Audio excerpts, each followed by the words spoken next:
Hey everybody, welcome back to another episode of Side DFS Fantasy NFL Picks. I'm your host, Megaro31. Just keep in mind, tomorrow there is a showdown, London game, Minnesota and Cleveland Browns with backup quarterbacks. If you haven't seen the news, Flacco got benched, so Dylan Gabriel is getting the start, and Flacco is the second string quarterback. Shador Sanders is still number three, and Carson Wentz is still in for McCarthy. And the game has a brutal total of 36.5. So, um, plus, usually when they go out there and play in a soccer field, it's not an NFL field, that sometimes like traction's not good and just the quality of the game isn't good. So I mean, it should be pretty affordable to build there. I kind of like kickers and defenses usually in these games, but we'll get to the main slate here. So, first game up that we have, and again, if you're new to the video, you're going to see the board up here. What we have, uh, there's so many good plays that probably not on the board, which is perfectly fine. We're just trying to narrow it down for you, just based on popularity and what we think the team thinks are like some of the best plays for the position. If you don't see a name up here, good or bad, doesn't mean that they are good or bad. It's use your discretion, but I'll try to cover each game as we go through the video. Things are starting after 4 weeks to come into focus a little bit. So I like to kind of call out the funnel defenses because that's how I know like how I want to attack a defense with DFS offense. So if it's a run funnel, that generally means that they're pretty good against the pass and they want you or almost daring you to run the ball because they're going to shut down the pass. So Indy, Arizona, Tennessee, Giants, Carolina, and Chicago have pretty much solidified themselves at those. Cincinnati, Las Vegas, and Denver are trending towards it. For a passing funnel, that means that they're really good at shutting down the run and they want you to pass. That's Jacksonville, Tampa Bay, Detroit, and Cleveland, and the Jets, Minnesota, Washington, Seattle are trending that way. So, first game that we have up is New York Giants and the Saints. And it's only 1.5 point spread at 42.5. It didn't make the board. Like, I know it's a close game, and I know it's like two bad teams that could give up a lot and have a potential. So, if you're betting, I'd probably bet the over on it. But just looking at the pieces here, it'd probably be my sixth game here. I just fear that there could be some futility in it. So obviously Dart came out last week and had a good debut, kind of got it like upset win. And the Saints should be an easy matchup to continue to go out there and do well. And I mean, they have a little bit of film on him, the game plan, but it's the Saints. Like their defense is horrible, although they are giving up like I believe the third most points to teams, and the Giants especially giving in the passing game is giving up like the fourth most passing yards per game. So there's a chance that this game could have a lot of offense. So starting with the Giants, like no problem with Dart. I feel horrible about Neighbors and Tyreek Hill. We lost two key wide receivers last week to major injuries that's going to put them out. So prayers and thoughts to them as they recover, but it gives opportunity for others to step up. And Waddell Robinson and Slayton and even Hyatt have been around for a couple years there, so I think that gives them a chance to both of them to get the double digit points here. Theo Johnson, the tight end, I drafted him in my season long league just because I felt that he was going to. Once I saw that they cut almost everybody else, I mean, Belger's still hanging around, and he was a little bit relevant, but he's turned, I think, more of a blocker. And Scapo is definitely going to be in play here. He had 25 rushing attempts last week. Tracy's doubtful. Don't think he's going to be out there. And Devin Singletary hasn't eaten into him too much. I mean, Jackson Dart might be a situation where Barkley loses some carries, especially at the goal line with Hurts and the tush push, and Dart can call his own number. And same thing happens with Josh Allen and Cook. But I do think there's enough meat on the bone for Scapo at 6K to be relevant. So Lots of places you can go there. Probably dart, scat, bow, and then maybe if I'm done playing dart, figure out which receiver I like. Going Theo Johnson's pretty cheap if you want to pair it there. I wouldn't touch the defense. The Saints defense, possibly. They're only 2-2, I believe, and they have some upside here again against a rookie quarterback. Rattler, I mean, this might be a chance to play him against a team that he's favored against, which is kind of weird. And you don't see that happen. And like you said, they're like top five in passing yards given up. Kamara is not who he used to be, but still relevant. Can go out there and probably get anywhere from oh 13 to 17 DK points, so that's not too bad. Olave is the clear number one. So, and he had caught the chalk touchdown because a lot of people played him in cash last week. So he's in play there. And Juwan Johnson, I think, is a little bit banged up, but I think he's trending towards playing. And I mean, you're looking at he could possibly have 3-9, get 10 DK points. So a lot of upside pieces in this game. And if you're not like building on this game or stacking this game, you can just throw them as like cheap fill-ins into your line. Next up, we have the number one game of the week, in my opinion. This should be a shootout. It's a 1.5 point spread, 47.5. The Dallas Cowboys and the New York Jets, their defenses are not stopping anything. So Lamb's out again for the Cowboys.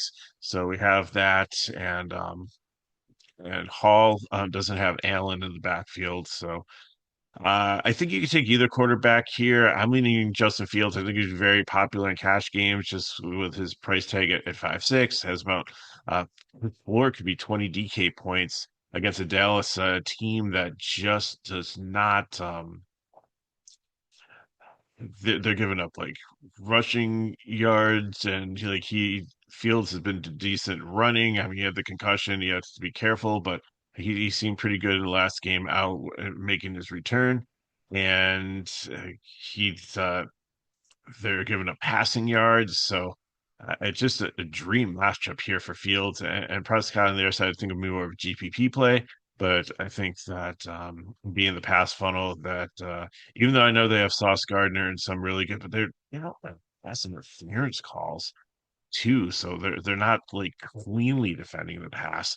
Um, so that's in play. So Williams, I think his probably GPP play might be a little bit risky for Dallas.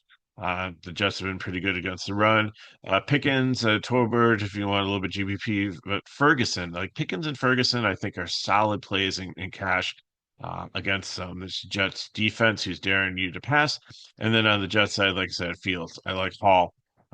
Dallas is really not stopping anyone, even though they hung tight and played an amazing game last week that they're supposed to get absolutely destroyed in. They still gave up a lot of points. So Fields, Hall, Wilson, if you need to pair something, Josh Reynolds like is has some upside two in a GPP, and then Taylor, the tight end, is sub 3K and could potentially get 8, 9, or 10 DK points. So there's some good things there. So I have Fields and Hall, and then Pickens or Fergie as the run back officially on the board, but there's so many other pieces that you can go to. Dolphins and Panthers, number five game of the week here, a 45.5 total, 1.5 point spread. So this should be another close one. Tua looked good last week, even losing Hill out there. He's still like running a little bit, but getting down, making some good decisions. Um, like, I did learn something from McKinley here when we did the videos. Like I spent the whole one calling the Miami running back a Kanye. I now know a Kanye is a rapper who married a Kardashian for a while, but the Miami running back is Uchen. So apologize for that confusion before, but definitely a great play here against at Carolina, and without like McCaffrey on the slate and without Hill, like he could definitely be catching a bunch of passes out of the backfield and just rack up a lot of DK points, maybe like 25 point floor potentially, with upside beyond that. So it should be a solid day for him.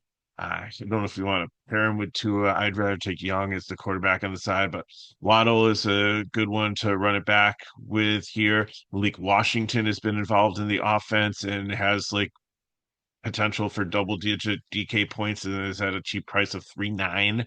I love that. And then Darren Waller came out and finally was healthy. Like he broke out with the Raiders a couple years ago and bounced around a couple teams, retired, and then now he's injuries and suspension, I think there was. And but anyways, it doesn't matter. Long story short, he looked really good on Monday Night Football. He's back, and without Hill, there's definitely some more targets for him. So he's definitely in play for us there. On the Panthers side, like I said, I like Young. You have almost a free square potentially in running back here with probably a floor of maybe 13 to 16 DK points with Dowdle, with Chuba Hubbard being out. Uh, ETN's brother is still in the backfield there, but he's more of a kick returner. And I don't see him eating too much in. I think Dowdle is going to be um, the running back, and they really haven't stopped the run. I mean, they did pretty good against Miami or the Jets last week, but other than that, they've been giving up yards on the ground. If you want to pair someone with Young as a quarterback, Alan Tremble, the tight end's not bad. I don't think he's going to get as many points as Taylor would from the Jets around the same price point. But if you're trying to capitalize on stacking, then he's in play. Uh, Ted McMillan is a pretty good wide receiver out there. McKinley and I were pretty high in the first couple weeks. I got a couple like a knock and like with a little bit of an injury, but wasn't super effective. But he's still out there and can get probably 13, 15 DK points at 5'7". That's not bad at all. And you still have like Leggett and Renfro out there too. They're in like the 3.5 range, and you're probably looking at like 7 or 8 DK points there. So that's not bad either if you want to pair them together. I wouldn't touch the defense on either side here. Houston and my Ravens, who are unraveling and falling apart really fast. I think the season might be over for them after week four. Um, yeah, they lost like close game, open the season, and then Derrick Henry has fumbled away some other games, and the Chiefs just absolutely destroyed them last week. The Lions, after the game was close, it got out of hand too. So, and now Lamar Jackson is out injured. It's just not looking good for the Ravens. That and their defense has like is like completely all injured. I think like all four defensive linemen, the whole secondary. I think some of the linebackers are still intact. So, but it's almost like a minor league defense. Second, third string guys. So Houston, great upside here. CJ Stroud, I think, is a very sneaky pick. Um, Paired with Collins or Kirk coming back too. Hasn't had a huge impact, but I still think it opens up the field more to help out Collins. Last week, I took a swing. I knew the defense that the Texans were playing against was one that could be exploited by the run, and I thought like Chubb could potentially have two touchdowns against them, and it ended up being Woody Marks coming out party. So he did really well, and it looks like he's going to be like the starter. And who knows? Maybe this week he'll swing back to Chubb, but I think Woody Marks you can play in GPP with a lot of upside there, and then Schultz the tight end. So Houston, I like there really. I don't know who to run it back with on the Ravens. I think I just take like selected parts or like especially maybe stack Houston and GBP, but who's going to run it back here? Maybe Andrews, but likely he's back. And Kohler, like you have like three tight ends that could all eat into each other. Cooper Rush is okay, but I just don't have a ton of confidence in him, especially with the defense. Like not doing well. And Henry, I just think there's so much on his shoulders here that it's going to make him really one dimensional. So he's kind of a fade for me. And Flowers with Rush, I just don't know if it's going to be the same. So I just really wouldn't touch the Ravens here. And I think the Texans defense is solidly in play also. Raiders and Colts. Here's a Another really cool game. Number four up on the board here. Spread's a little bit more. That's why it's down in number four, having the same total as the number one and number two game on the board. But it's Geno Smith is like so I know he's cheap and I know there's some potential there, but I'm just not going there. I think he's a fade. And I think that with Gentry was running hard and actually starting to establish himself as a dominant back, that they will be feeding him the ball more than actually throwing the ball. I still think Myers and Tucker are in play, and Myers seems to have the volume and doing pretty well there. And especially if they're behind, the might. But I just think that Smith's inaccuracy at times and turnovers is just going to lead to him not being a good DFS play, but that doesn't mean that Myers still can't have a really good game for the ones that he does complete. So all the tight ends might be out on this one. Bowers is questionable, and Mayer is I think Bowers more doubtful, and then Mayer's the backup tight end that was doing really well when Bowers was out. So it's gonna be Ian Thomas or don't even know if I can pronounce this guy. Alec Okwuegbunamana. Never heard of him. So I don't know if I'd really touch the Vegas tight ends. And like if you're going in the sub 3K range, I said just take the Jets guy. He's established and has a great matchup there. So Gentry, I think I would play here, or like Myers if you want to run it back there. But Daniel Jones, I'm gonna lock him in here. I think he's very popular in cash. I think Fields and Jones and Herbert will probably be your cash quarterbacks that people will select from. Taylor is definitely has some upside here also, and he's leading the league in rushing and just having a phenomenal season. And the Raiders just can't stop either side of the ball, it seems. They're becoming definitely more of a run funnel, but like pass hasn't been shut down either. So I mean Pittman's out there. I think Downs at 4K could get into double digits also, especially still having Pierce out. And Warren has just been so solid at tight end. I think that he's going to be like the cash tight end play if people aren't paying down. I still like, you know, McBride and Ferguson's a strong play also, but Warren has just been amazing as a rookie coming out there. Uh, he's had, I think, over 60 or 70 receiving yards in his first four games, three of his first four games or something like that. So he's definitely one to look at, and I really like this pairing and stacking. And if it's not my primary cash, I will have a Jones lineup with probably Warren and run it back with either like Myers or Gentry. I think it's going to be a decent game for offense, and I'm not touching the defense on either side. Although I think the Colts could be in play with how bad Geno Smith is with like turnovers, and the Colts are ones that could potentially block a kick or like have a return. So I think that there's upside there for them. Next up, this might be a better football game than DFS game. Denver Broncos and Philadelphia Eagles. Like the Eagles have not been as super dominant this year as we thought they would.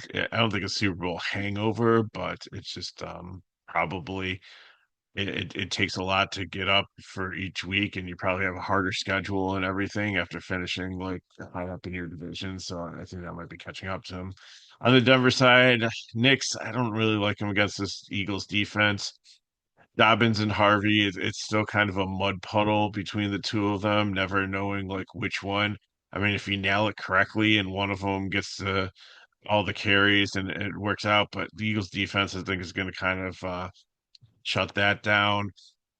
Passing wise, like I really don't like Ingram.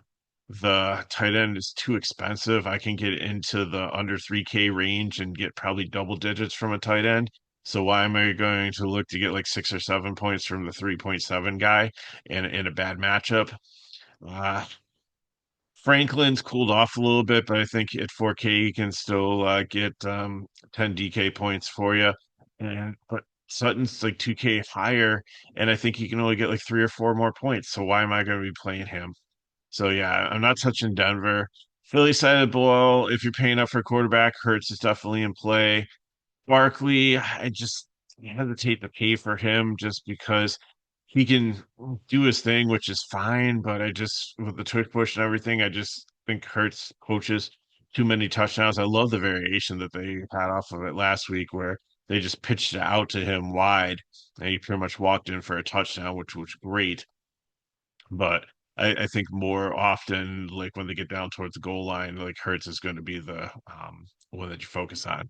AJ Brown, Devontae Smith, I have both of them in season long, and it's just been kind of a waste because like they only one game do they really have to flip this script and really start passing the ball. And I don't know against Denver if that's going to be what they're going to need to do. Denver's been okay against the pass; they're starting to become a run funnel, so I mean that kind of favors Barkley and Hurts upside. And then Goddard's back, and he looks healthy, which is good. But still, I don't know if he's going to hit double digit points. If he does, it's maybe be like 10, 11, or 12. Again, I can get that for like somebody under 3K. So why am I going to pay 4-1? I mean, maybe that extra thousand I don't really need, which I'm okay with, especially when I think he's like, if you're stacking him with Hurts and a GPP, that's fine. But I'm not touching him other than that. And Philly defense, I think, is probably potentially in play against Denver. Next up, Tampa and Seattle. 44.5 total here. Seattle's favored by 3.5. Baker Mayfield, you can always play. I just, again, he's one of the plays where I just didn't see a sense of putting him up there. They lost Bucky Irving, so he's going to be out for this game. So that brings Rashid White back into the picture. And Rashid White was a stud at one point. Like he was drafted really high. He did real catching the ball out of the backfield, but just Bucky Irving came and was better.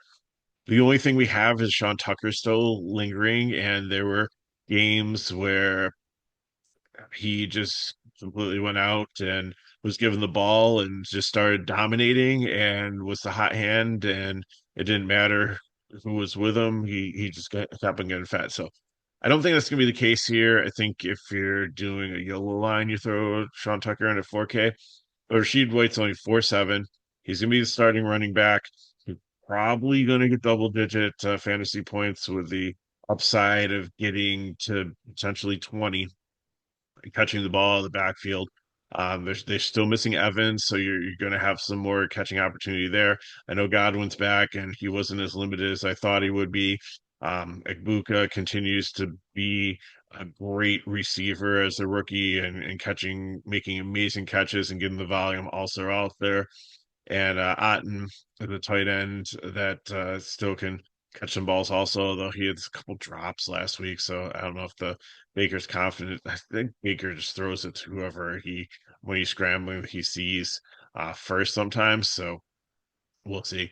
But Buccaneer wise, you've got some good options here, but I think you really want to go with White if you can in cash. If you trust them at that price point, it's really good. If you're only going one cheap one like Dottle, I think is better because there's really nobody behind him that could challenge him as much. And Seattle defense has been decent at times, although yeah, and exactly they're becoming a pass funnel, which means they're shutting down the run and daring you to throw, which could actually help Baker Mayfield out there too, and Egbuka or Godwin if you want to pair one of them with him. On the Seattle side, I've never been a Sam Darnold fan. I think he's not horrible. He's not Chad Pennington by any means. He's more than a game manager, I think. So I don't think he's like Trent Dilfer either. But obviously, Smith and the Jigba is if you could afford him in cash, is someone you want to look at. Just the targets have just been amazing. The volume he's getting has been he's second in the league in receiving behind Nakua, I believe. Um, and he's just gets such a boost with like full point PPR on DraftKings. It's just something that you kind of really want to look at there. And Cooper Cup's still around, and at 4.6, can you get double digits? Yes, I think so. They still target him sometimes in the red zone. We really wouldn't touch the tight ends situation here. And I really don't like the running backs because Tampa Bay is really starting to become a pass funnel and shutting down the running backs. And the other thing too is like you go with Walker and then Charbonnet gets the touchdown, or you go with Charbonnet and like Walker is the featured one all time for the whole game.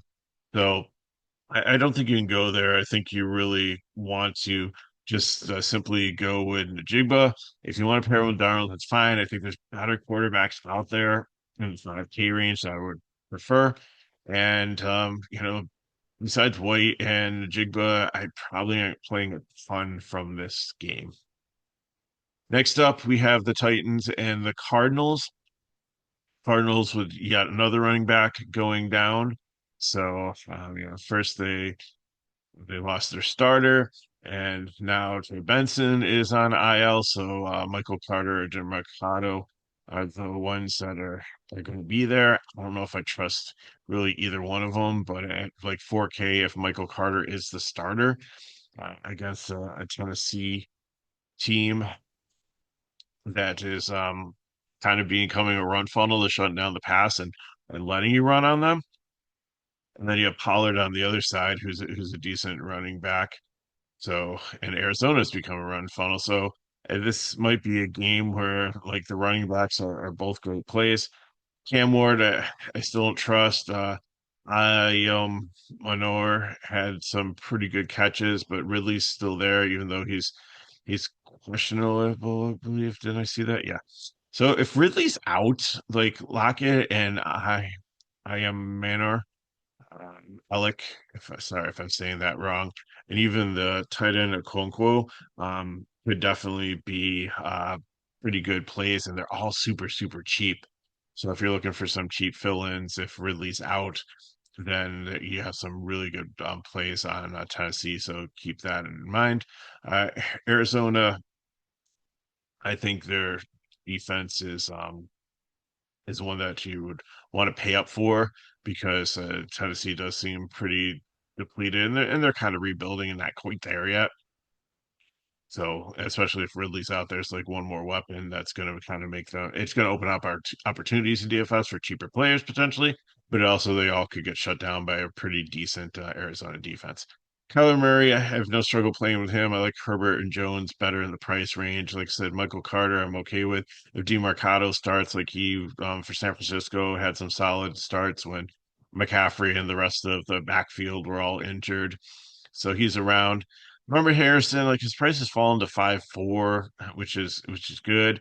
You're looking probably like a dozen DK points, but his floor could be like 10, so not a ton of upside there.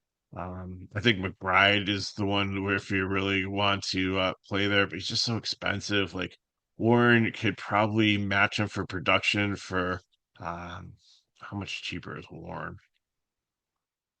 Warren is at 4.7, and McBride is at like so you're saving like $1,000 and potentially getting the same.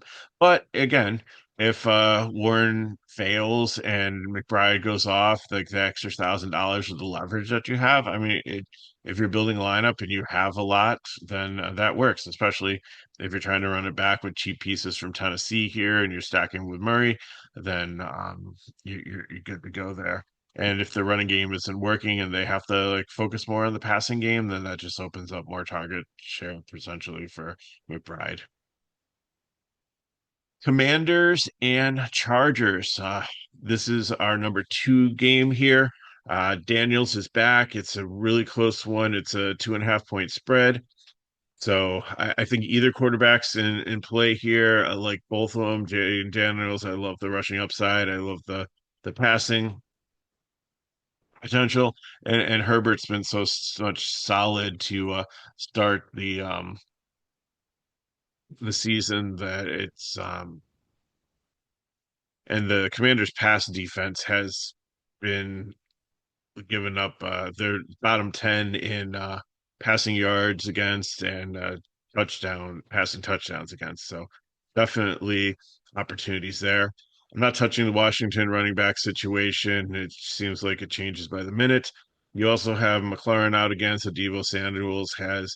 It, we always said like we're so excited and would love to play him with McLaurin out if Daniel's the quarterback. Well, here's the week, so he's there, and Zach Ertz is definitely in play here for probably double digit DK points at 3.8. I like that.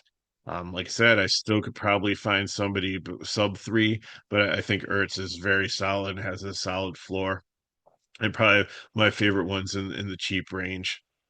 Not the sub 3.5 range, but like the range around under 4K.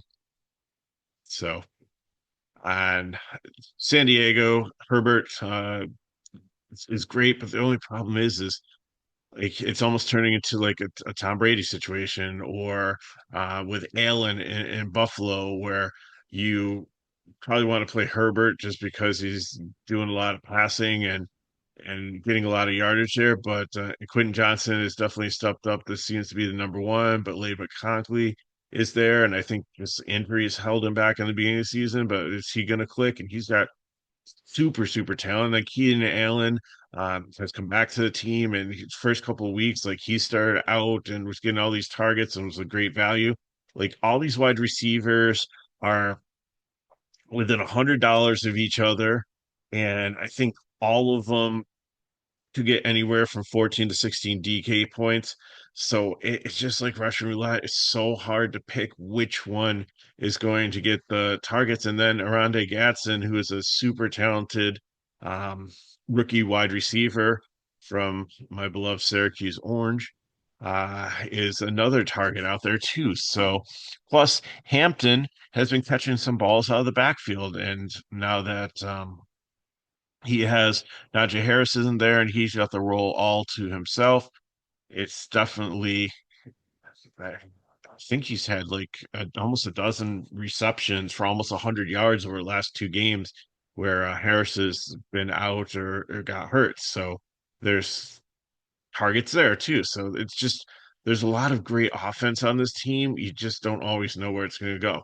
So Herbert definitely like to play. Hampton, I think, is a solid play also.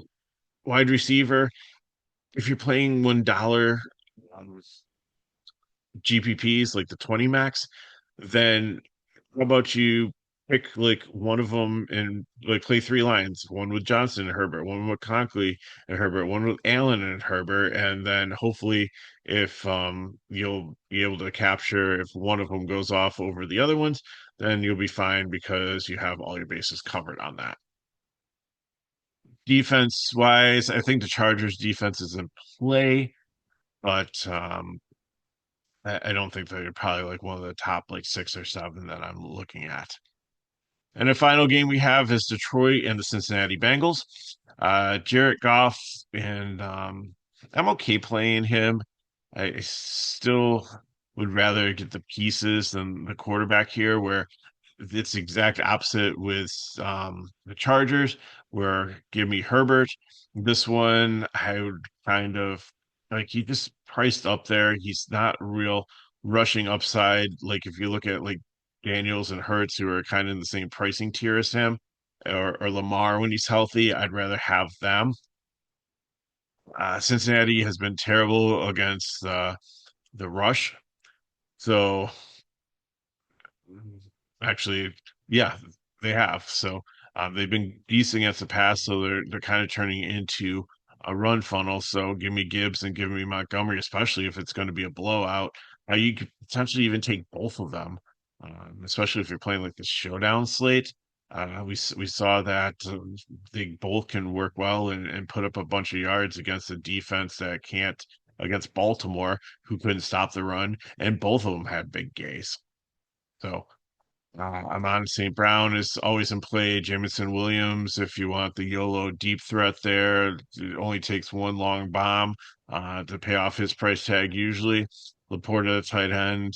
And then I think the defense is a great pairing with the running backs here. So many things that you can play there. And the reason this is my third favorite and has the highest total is just because of the spread is what is it? 10.5 points.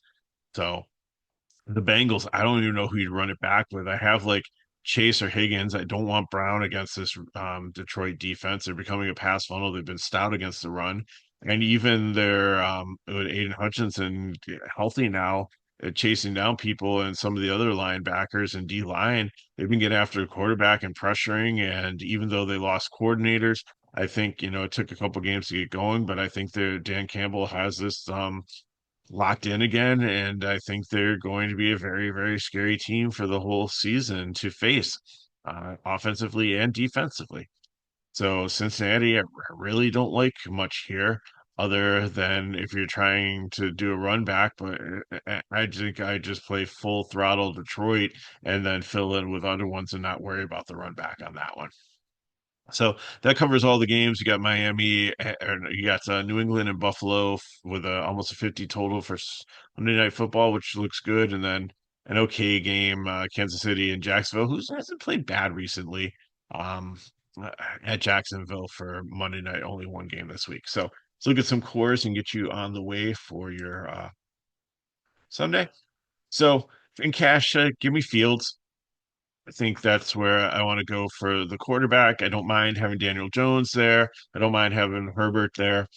But Fields is the one that I want if I have to pick. Kanye, I just like without why do I keep on saying it? Kanye HN when without Hill and in the matchup, it's just a very good one to catch balls to be I know Gordon's still there a little bit, but he's definitely one that's going to get probably a massive score. Hopefully, Dowdle, very cheap starter there to fill in. Najigba, best wide receiver on the slate. You'll definitely there's enough value to be able to pay for him if you pay for if you take like Dowdle and you take Fields. Debo, if you want to fade Debo here, or you can even put in your third slot there for wide receiver if you want to go and take Wilson from the Jets to pair with Fields, I'm fine with that. In my cash build right now, I do not have that. I have like Fields as a standalone, which I think I'm fine with. But if you do feel you need to pair them, that's fine. If you want to drop Debo, that's fine also, because I don't know if I left enough in here. I want to try to get another decent running back, probably in my flex spot. So I want to try to see if I can get like Hall or Taylor or Hampson or Gibbs in there. And then defense wise, I think I'm going to probably try to get pay up for Detroit or one of the good ones. But if you have to drop down to the Saints and punt, I don't think that's the worst thing in the world. For GPP, I think Houston is going to be very low owned. People are going to look at the total. The Ravens have just been so bad. So give me Stroud, give me Collins there. Give me Taylor as my running back. I'm going to take a shot on one of the Tampa Bay ones. I'm probably leaning White, even though Tucker is my boy from Syracuse. I feel White's the more appropriate play, even in GPP. Waddle, I think, is going to be um, a chance to get some receptions there. And he was doing well even with Hill in the game. And if you want to go cheap there, then go Washington. Uh, is it Malik from the Dolphins? He was involved in the game planning even before when Waddle was a little bit banged up and Hill was in the game and kind of struggling early on. Like he established himself as a viable target, and I think that's if you want to save some money there, but you should have plenty of money in this one, especially if you're putting like White in as the running back and Stroud isn't super expensive either. And then Ferguson as my tight end. There's many other ways you can go there, like I said. And then defense, like I usually try to match up to one of my running backs, especially if it's a running back that's going to get be in a game script where they should be ahead and he's just going to be fed the ball to try to run out the clock. It just makes a lot of sense because hopefully the defense shut them down and stopped them. So So I got, if you have any question, put them in the chat below. You can hit me up and Regular 30 on Twitter/X. If you want more information on FSI DFS, go to the description of the video and the link to our webpage is there. Um, we have a VIP package for $6 a day. You can play soccer tomorrow. You can play NFL football. We have the Major League Baseball playoffs going on, NASCAR. So many things for one little price of $6. You can play every single sport on our site. We'll give you course for and help you out with all that. So thanks for watching. As these videos helps back, like, subscribe to the channel, and share with friends. And good luck in your contests. Don't forget if you're playing season long, that things are going to lock at 9 a.m. tomorrow with the London game. And I'll try. Got a busy week this week. I don't know if I'll get a Monday or Thursday night football video out, but if I can, I can. If not, we have the information on FSI DFS all the time, so you can subscribe and join there and get that content. So thanks for watching. Good luck in the contest. I'll see you next time.